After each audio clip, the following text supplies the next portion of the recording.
8 अध्यायों को अभी तक कंप्लीट कर चुके हैं और 9वें अध्याय में हम हैं। और 9वां अध्याय क्रिश्चियन मैच्योरिटी पर है। एक मसीही नेतृत्व करने वाले का परिपक्वता, सिद्धता की ओर आगे बढ़ने की यात्रा के ऊपर में ये क्लास है। और मेरा स्लाइड आपके पास में 1 मिनट के अंदर आएगा। ऑलराइट, की परिपक्वता और अर्थात क्रिश्चियन मैच्योरिटी, सिद्धता की ओर एक यात्रा। और इस विषय पर आज हम चर्चा करेंगे। आज का क्लास और वेडनेसडे का क्लास, दोनों क्लास में हम ये अध्याय को कंप्लीट करेंगे। कोई भी पढ़ दीजिए। इब्रानियों 6वां अध्याय, पहला पद आपके स्क्रीन के पास में है।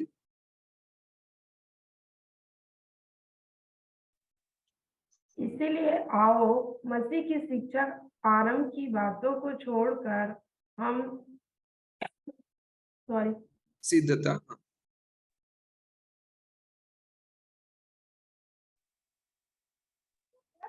इसलिए आओ मसीह की शिक्षा की आरंभ की बातों को छोड़कर हम सिद्धता की ओर आगे बढ़ते जाएं और मरे हुए कामों से मन फिराने और परमेश्वर पर विश्वास करने। ओके, ये कंप्लीट सेंटेंस नहीं है, 2 में भी जाएगा यह पद। लेकिन जो इब्रानियों का लेखक जिस विषय पर बातचीत कर रहा है, हम सिद्धता की ओर आगे बढ़ते जाएं, यही विषय पर आज हम क्लास को चर्चा करेंगे। सिद्धता की ओर आगे बढ़ते जाएं। परिपक्वता, क्रिश्चियन मैच्योरिटी, मसीहत में परिपक्वता प्राप्त करने के लिए, सिद्धता प्राप्त करने के लिए हमारा समर्पण होना चाहिए। हम कभी भी सिद्धता का चरम पे नहीं पहुंच सकते, लेकिन हम इसकी ओर आगे बढ़ते चले जाते हैं। परमेश्वर का उद्देश्य ऐसे शिष्यों को उत्पन्न करना है जो व्यक्तिगत जीवन और मसीही सेवा दोनों में परमेश्वर के पुत्र अर्थात यीशु मसीह के समान जीवन को बिताना शुरू करें, उसका जीवन को प्रतिबिंबित करना शुरू करें। तो हम शिष्यता के मार्ग में क्यों बढ़ रहे हैं, सक्रिय मार्ग में क्यों बढ़ रहे हैं?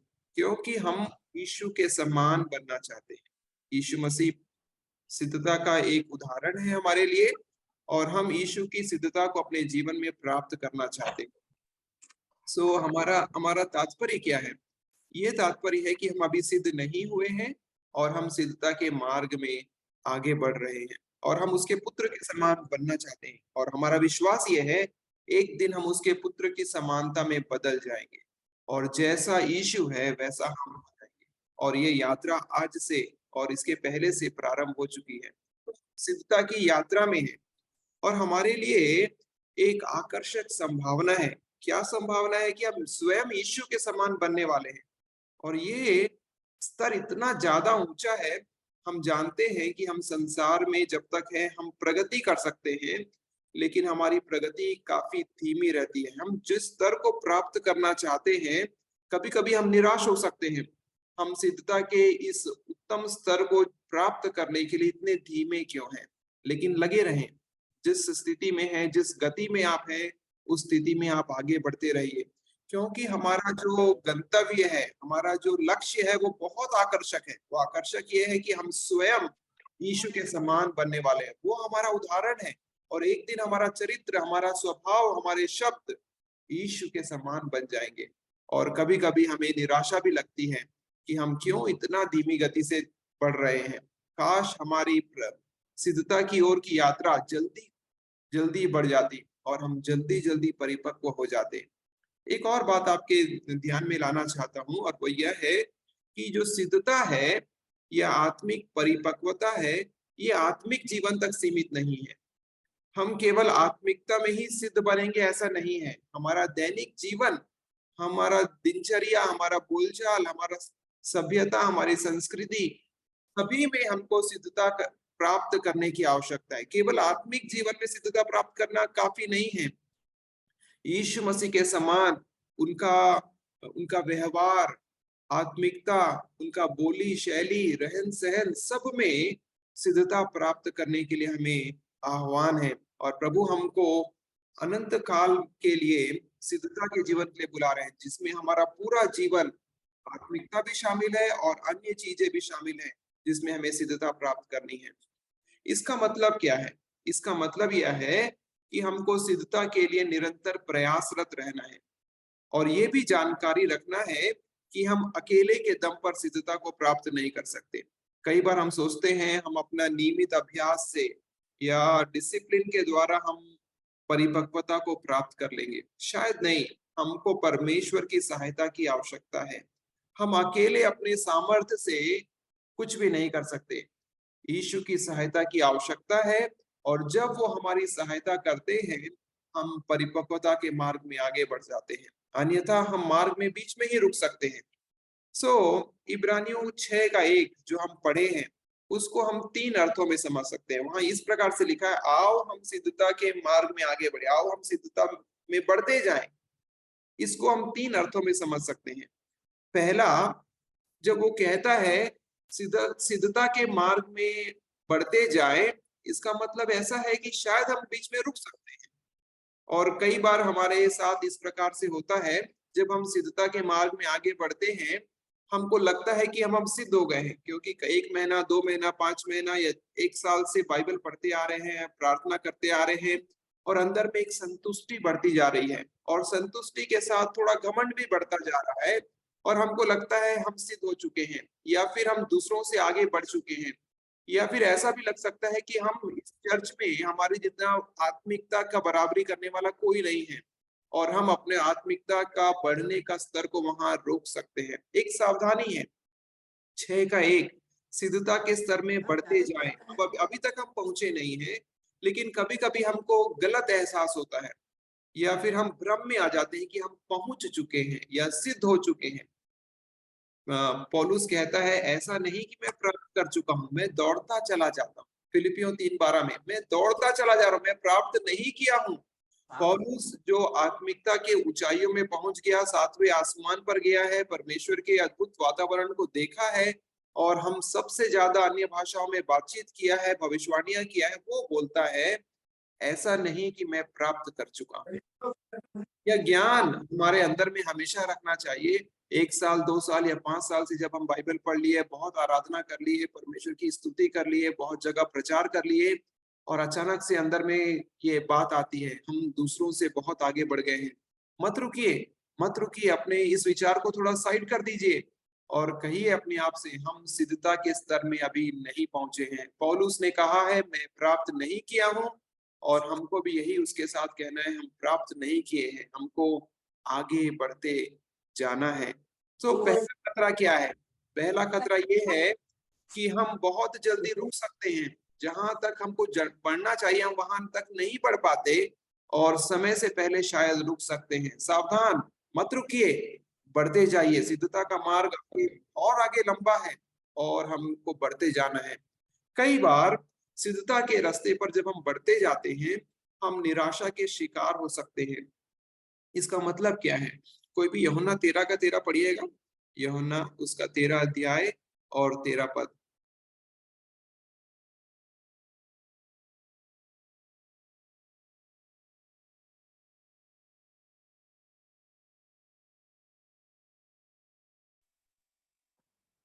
तुम मुझे तुम गुरु मुझे और गुरु प्रभु और कहते प्रभु हो। कहते हो और ठीक ही कहते हो, क्योंकि मैं वही हूँ।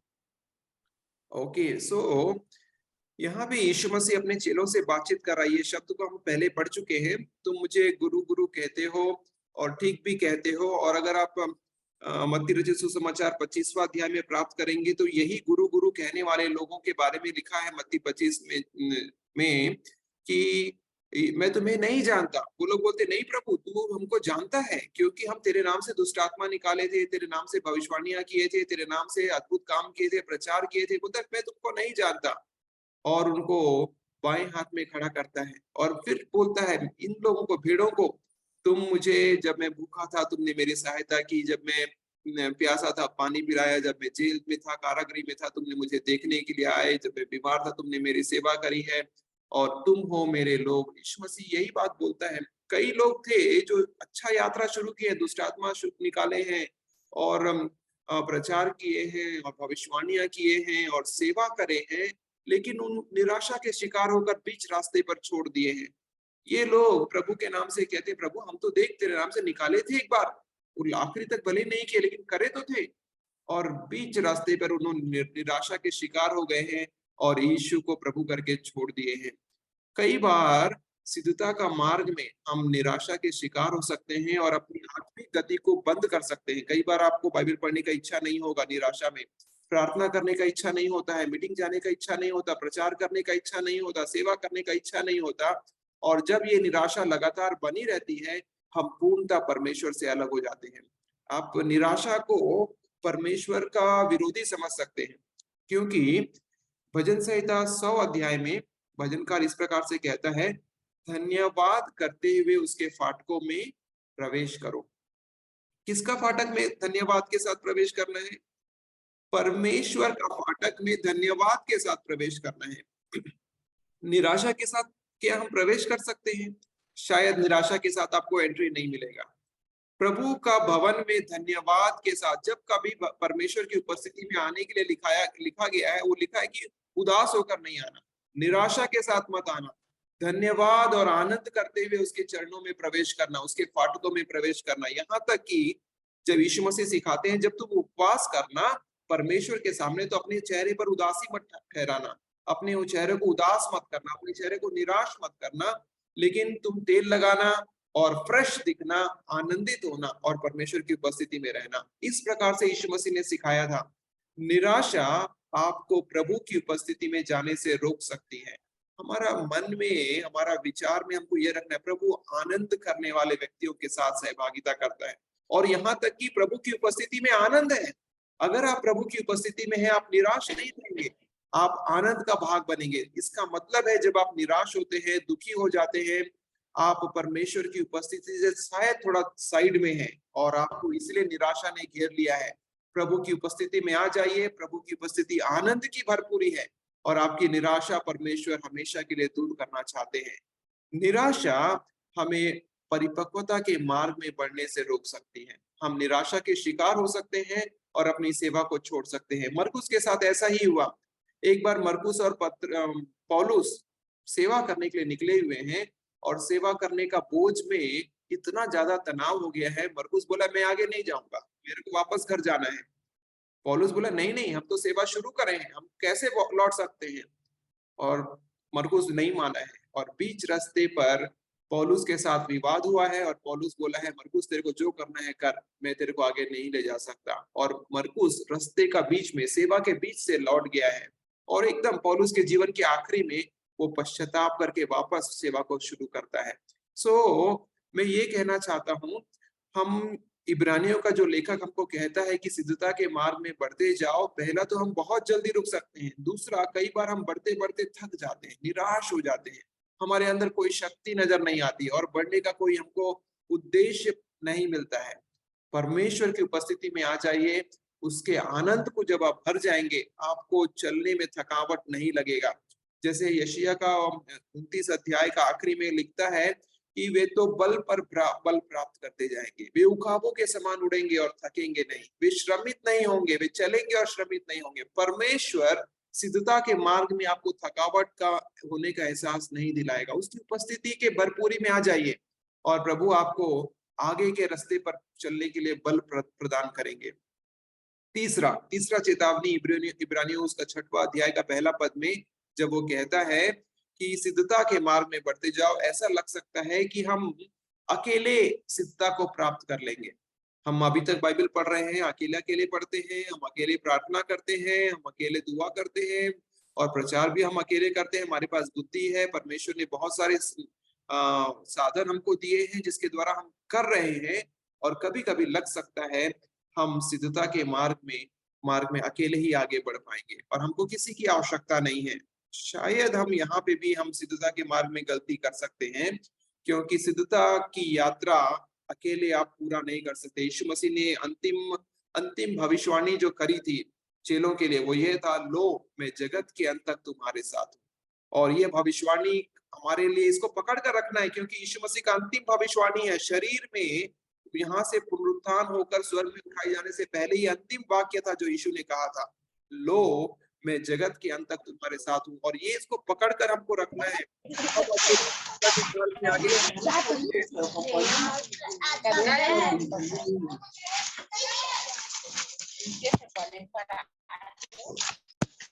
हमको सिद्धता के मार्ग में आगे बढ़ने के लिए यीशु की आवश्यकता है, पवित्र आत्मा की आवश्यकता है, परमेश्वर पिता की आवश्यकता है, त्रिएक परमेश्वर के सहायता की आवश्यकता है और इसके बिना हम सिद्धता के मार्ग में आगे नहीं बढ़ सकते हैं। यीशु मसीह जाते समय बोला, निराश मत होना, व्याकुल मत होना, उदास मत होना, मैं तुम्हारे लिए एक सहायक को भेजूंगा, वो तुम्हें सब बातें स्मरण कराएगा। जो सिद्धता के मार्ग के लिए हमारे लिए आवश्यक है, वो बातें हमें स्मरण कराएगा। पवित्र आत्मा के विषय में जब हम अध्ययन कर रहे थे, हम ये भी चर्चा किए थे कि वो हमें किस प्रकार से सहायता करता है पवित्र आत्मा के साथ पार्टनरशिप में। वो हमें प्रार्थना करने में, हमें प्रार्थना करना नहीं आता। पौलुस बोलता है कि हमें किस रीति से प्रार्थना करना चाहिए नहीं आता, और पवित्र आत्मा आहें भर भर कर जो बयान से बाहर है हमसे प्रार्थना करवाता है। ये पवित्र आत्मा हमको सिद्धता के मार्ग में स्टेप बाय स्टेप लेकर आगे जाता है। वो हमें सहायक दिया गया है और हमें पवित्र आत्मा सिद्धता के मार्ग में अगुवाई करता है। यीशु हमारी अगुवाई करता है, वो हमारे साथ रहता है और पवित्र परमेश्वर पिता वो हमारी चरवाही करता जाता है। सो 3 चेतावनियां हैं। कहीं आप जल्दी तो नहीं रुक गए, समय से पहले अपना गंतव्य आ गया करके ऐसा तो नहीं सोचने लगे। दूसरा, कहीं आप निराश तो नहीं हो गए यात्रा में, सिद्धता की यात्रा में। और तीसरा, कहीं कहीं आप ऐसा तो नहीं सोच रहे हैं कि हम अकेले ही सिद्ध हो जाएंगे, हमें पास्टर की आवश्यकता नहीं है, हमें पवित्र आत्मा की आवश्यकता नहीं है, यीशु की आवश्यकता नहीं है, पिता परमेश्वर की आवश्यकता नहीं है, मेंटर्स की आवश्यकता नहीं है, टीचर्स की आवश्यकता नहीं है। मत सोचिए, आप अकेले सिद्धता की यात्रा को प्राप्त नहीं कर सकते हैं। हमको बहुत सारे लोग हमारे चारों ओर होना आवश्यक है। 3 चेतावनियां हैं इब्रानियों 6वां अध्याय का पहला पद में, जब हमको इब्रानियों का लेखक कहता है सिद्धता के मार्ग में आगे बढ़ते जाइए। आप जल्दी मत रुक जाइए, निराश मत हो जाइए और अकेले आप प्राप्त कर लेंगे ये मत सोचिए। चार विशेष बातों को हम सिद्धता के बारे में सुनेंगे इस क्लास में, 2 आज के क्लास में और 2 बुधवार के क्लास में। पहला, परिपक्वता सिद्धता में क्या सहायक है, सिद्धता में क्या चीज जो हमारी सहायता कर सकता है। कभी कभी सिद्धता को हमें कॉलेज की डिग्री के साथ तुलना करना चाहिए। कॉलेज का degree, BA, BCom, BSc, MA, MTech, जो भी डिग्री आप जानते हैं, जिस डिग्री को आप पढ़ रहे हैं वो डिग्री आपको रातों रात नहीं मिलती है।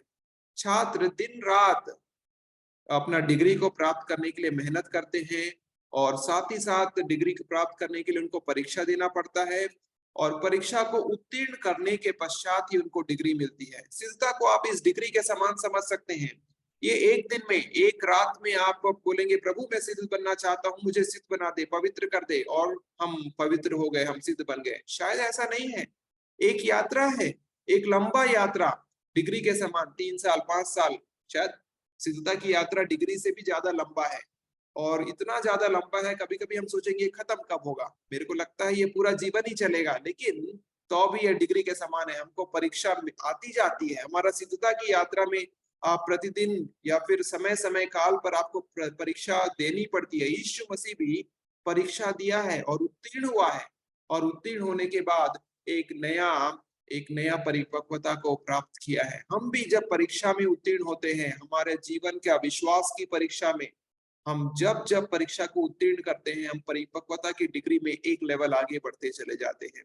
शिष्य का सिद्धता ये डिग्री के समान ही है। शिष्य को मेहनत करना है, शिष्य को परीक्षा देना है और इसको पूरा समय काल, उसका पूरा जीवन काल इसमें लग जाएगा। और जब शिष्य उत्तीर्ण होता है, वो परिपक्वता को एक दिन प्राप्त करेगा। पौलुस इसी प्रकार का परीक्षाओं में होकर गया है और बोलता है अभी तक मैं प्राप्त नहीं किया, लेकिन आगे बढ़ रहा हूँ, मैं अपने डिग्री को, अपने परिपक्वता को प्राप्त करने के लिए आगे बढ़ रहा हूँ। एक जगह लिखता है, मैं तो अभी तो आपको धुंधला सा दिखाई देता है, लेकिन एक दिन आमने सामने देखेंगे। पहला कुरिन्थियों 13 अध्याय में, एक अभी तो धुंधला दिख रहा है, लेकिन एक दिन हम आमने सामने देखेंगे, परमेश्वर को प्रत्यक्ष में देखेंगे और हम पूरी तरीके से सिद्ध हो जाएंगे। सो कभी कभी सिद्धता का मार्ग में हमको कुछ चीजें करनी है, ये परमेश्वर हमारे लिए नहीं करेंगे। जैसे डिग्री के में क्या शिक्षक आपके लिए पढ़ाई कर सकता है क्या?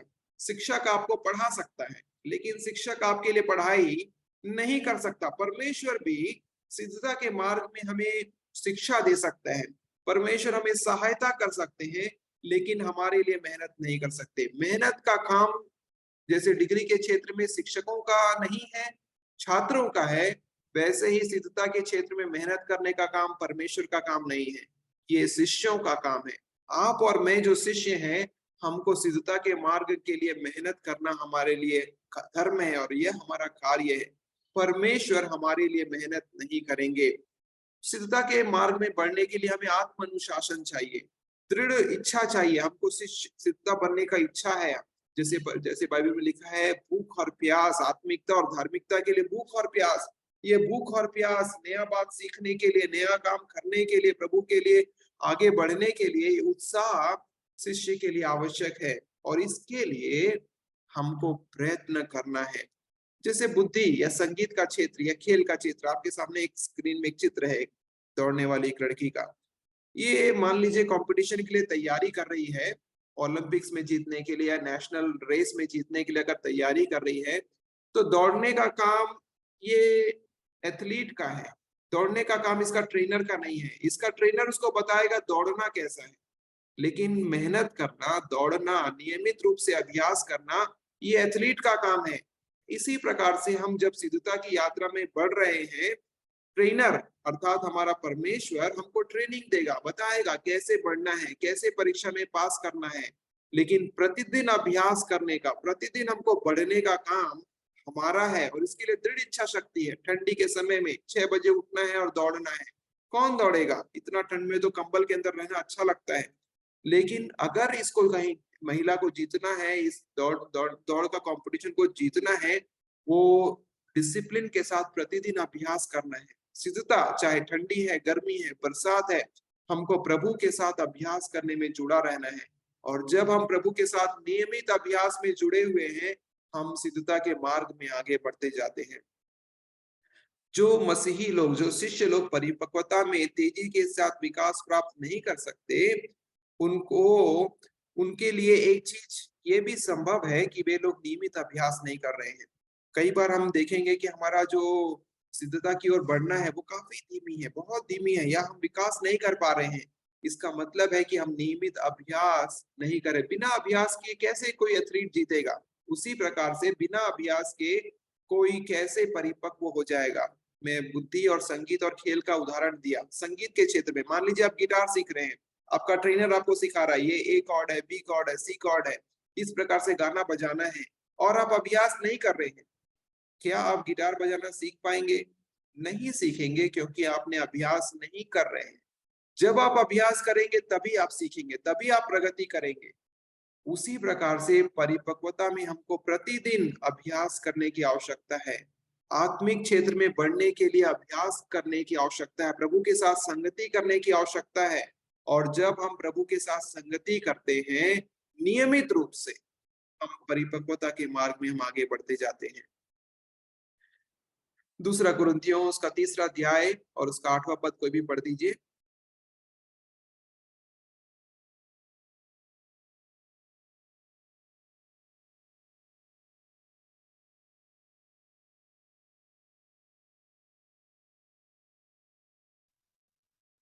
तो वर्तमान बात और भी जिम्मेदार होगी।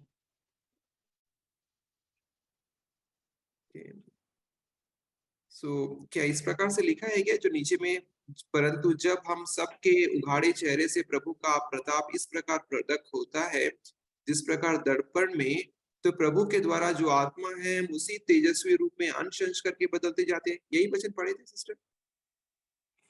तो आत्मा की वाचा और भी तेजो में क्यों ना होगी, क्योंकि जब दोषी ठहराने वाली वाचा तेजो में थी, तो धर्मी ठहराने वाली वाचा और भी तेजो में क्यों ना होगी। ओके, सो धर्मी कराने वाली वाचा और भी तेजो में क्यों ना होगी। सो पौलुस का जो वार्तालाप है, उसका जो शिक्षा है, उसमें आप परिपक्वता के एक लक्षण को और झलक को आप प्राप्त करेंगे। सर 18 में लिखा है सर, 18 परंतु में लिखा है। जब हम सबके उघाड़े चेहरे से प्रभु का प्रताप इस प्रकार प्रकट होता है जिस प्रकार दर्पण में, तो प्रभु के द्वारा जो आत्मा है हम उसी तेजस्वी रूप से अंश अंश करके बदलते जाते हैं। Thank you. सो जब आप पौलुस का पत्री को पढ़ते जाते हैं, ये स्वयं पौलुस का यात्रा है, वो परिपक्वता की यात्रा में आगे बढ़ रहा है और लिखता चला जा रहा है क्या करने से परिपक्व होंगे। और दूसरा कुरिन्थियों में जब वो आता है तो परिपक्वता के बारे में एक लिखता है, जब हम प्रभु को दर्पण में देखते हैं या प्रभु की आत्मा को देखते हैं तो हम उसके तेजस्वी रूप में अंश अंश करके बदलते जाते हैं। देखिए, जब जब हम प्रभु को प्रताप को प्रकट रूप में देखते हैं या हमारी आंखें उसको दर्पण में या उसके प्रताप को, उसके महिमा को देखती है, हम बदलते चले जाते हैं। ये वचन का मतलब क्या है? ये वचन का अर्थ है, जब हम हमारी निगाहें प्रभु पर लगी रहती हैं, उसके प्रताप को जितना ज्यादा हम देखते हैं, उसके महिमा को जब हम दृष्टि करते रहते हैं, हमारा स्वभाव उसके समान में बदलता जाता है। हम उसके समान होते चले जाते हैं। उसका महिमा को देखना आवश्यक है, उसका प्रताप को देखना आवश्यक है। हमारी आंखें प्रभु की महिमा को देखना है, हमारी आंखें प्रभु के प्रताप को देखना है, और इसके द्वारा एक अद्भुत परिणाम हमारे जीवन में आ जाएगा। जब हमारी आंखें प्रार्थना में हम यीशु को देखते हैं, जब हम वचन में यीशु को देखते हैं, जब हम अपनी सेवा में यीशु को देखते हैं, हमारा स्वभाव अंश अंश करके बदलता चला जाता है। ये है वो सिद्धता की यात्रा में सहायक। क्या है सहायक? यीशु को देखना। हमारी आंखें यीशु पर लगी रहे और तब हम सिद्धता में आगे बढ़ते चले जाएंगे। रॉबर्ट मरे इस प्रकार से कहते हैं, मसीह पर एक नजर आपको बचाएगी, लेकिन मसीह को निरंतर देखने वाला पवित्र बनता जाता है। जब हम पहली बार अपने यीशु मसीह को क्रूस पर देखे थे, हमारा पापों से छुटकारा मिल गया था, लेकिन आज हम प्रतिदिन यीशु को देखते जाते हैं और प्रतिदिन हम पवित्र बनते जाते हैं। प्रभु पर नजर गड़ाए रखना, हर दिन, हर सवेरे, हर शाम जब हम प्रभु को देखते जाते हैं, हमारी मलिनताएं दूर होती जाती है। उसके प्रताप को देखना, उसके महिमा को देखना हमको पवित्र बनाता है, हमको सिद्धता के आगे मार्ग में आगे ले जाता है। इसका मतलब यह है, हर एक दिन में यीशु को देखना हमारे लिए अनिवार्य है। कोई भी मसीही नेतृत्व करने वाला ये नहीं बोलेगा कि आज मुझे यीशु को देखने की आवश्यकता नहीं है, मैं तो अपने से जिंदा रहूंगा, मैं बहुत पवित्र हो गया हूँ, ज्यादा बाइबल पढ़ लिया हूँ, अब नहीं है, आज जरूरत नहीं है। हर दिन नेतृत्व करने वाले को यीशु को देखना अनिवार्य है। इसके बिना परिपक्वता संभव नहीं है। यीशु के साथ समय बिताना, यीशु को देखना, उसको निहारना, अपनी आंखें यीशु पर गड़ाए रखना, ये हमारे लिए अनिवार्य है। क्योंकि जब हम यीशु पर आंखें लगाए रखते हैं, पवित्र आत्मा चुपचाप हमारे अंदर में परिवर्तन उत्पन्न करता है। हमको मालूम नहीं होता हम परिवर्तित होते चले जा रहे हैं, लेकिन हमारी आंखें जब यीशु पर लगी रहती है, पवित्र आत्मा हमारे अंदर नया काम प्रारंभ कर देता है, हमको बदलना प्रारंभ कर देता है। हमारी आकांक्षाओं से बढ़कर जितना आपने प्रार्थना नहीं किया है, उससे ज्यादा पवित्र आत्मा हमारे अंदर में काम करता है और परमेश्वर का अनुग्रह प्रकट होता है जब हमारी आंखें यीशु पर लगी रहती है। सो यीशु को निहारना हमारे लिए आवश्यक है। अब तक हमने क्या देखा है? हमने इब्रानियों 6वां अध्याय उसका पहला वचन का अर्थ को समझ रहे थे। सिद्धता की यात्रा पर आप आगे बढ़ते जाइए, उसका मतलब है आप बीच में रुक सकते हैं। उसका ये भी मतलब है आप लंबी यात्रा में निराश हो सकते हैं, और उसका ये भी मतलब है कि कभी कभी हम सोच सकते हैं कि हम अकेले ही सिद्धता में आगे बढ़ पाएंगे। और फिर हमने देखा है परिपक्वता में क्या चीज सहायक है? परिपक्वता में यीशु को देखना सहायक है। जब हम परिपक्व बनना चाहते हैं, यीशु पर नजरें लगाते हैं, हम परिपक्व होते चले जाते हैं। दूसरा ये अंतिम रहेगा, इसको बोलकर आज का क्लास को समाप्त करेंगे, और उसके बाद तीसरा और चौथा हम अगला क्लास में देखेंगे। ताड़ना के लिए हमारा सही दृष्टिकोण क्या होना चाहिए? ताड़ना से भी हम पवित्र बनते हैं। जैसे हम अपने बच्चों को मारते हैं, डांटते हैं, उनका ताड़ना करते हैं, वो बच्चे लोग परिपक्व बनते हैं, मैच्योर बनते हैं। मतलब क्या है? बच्चे लोग मैच्योर नहीं है, बच्चे लोग बचकानी करते हैं, लेकिन उनको मैच्योर बनाने के लिए माता पिता उनको डांटते हैं, टोकते हैं और कभी कभी मारते भी हैं। ऐसा काम करना गलत है, ऐसा नहीं करना। और ऐसा करने के द्वारा बच्चे लोग परिपक्व बन जाते हैं, मैच्योर बनते हैं, एक अच्छा इंसान बनते हैं। प्रभु भी ऐसा ही माता और पिता के समान हमसे व्यवहार करता है, क्योंकि हम उसके बच्चे हैं। सो जीवन का जो अनुभव है, उसमें जो ताड़नाएं हमको मिलती है, वो हमको परिपक्व बनाता है। और इन ताड़नाओं को देखना और पहचानना हमारे लिए लाभकारी सिद्ध हो सकता है। सो 3 इब्रानी युवकों को याद कीजिए। दानियल उसका 3रा अध्याय, मेरे को बताएंगे क्या घटना घटा था दानियल 3 में?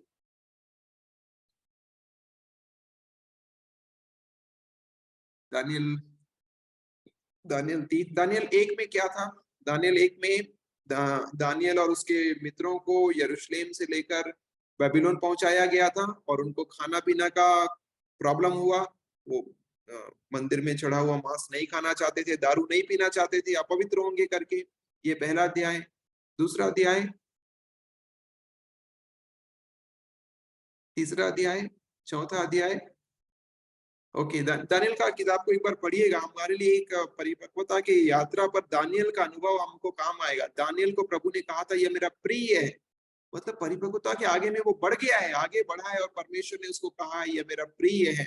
सो तीसरा अध्याय में एक बड़ा मूर्ति खड़ा कराया गया है और ये बड़ा मूर्ति के आगे बोला गया है कि शद्रक, मेशक और अबेदनगो और जितने लोग हैं सब लोग, जब नरसिंगा तुरी फूका जाएगा, सारंगी बजाया जाएगा, तुमको साष्टांग प्रणाम करना है।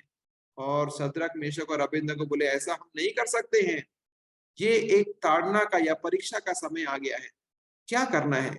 अगर आप और हम होते तो मालूम नहीं मेरा प्रतिक्रिया क्या होता, मेरे को मालूम नहीं, क्योंकि घबराने के बाद क्या होगा हमको भी मालूम नहीं होता।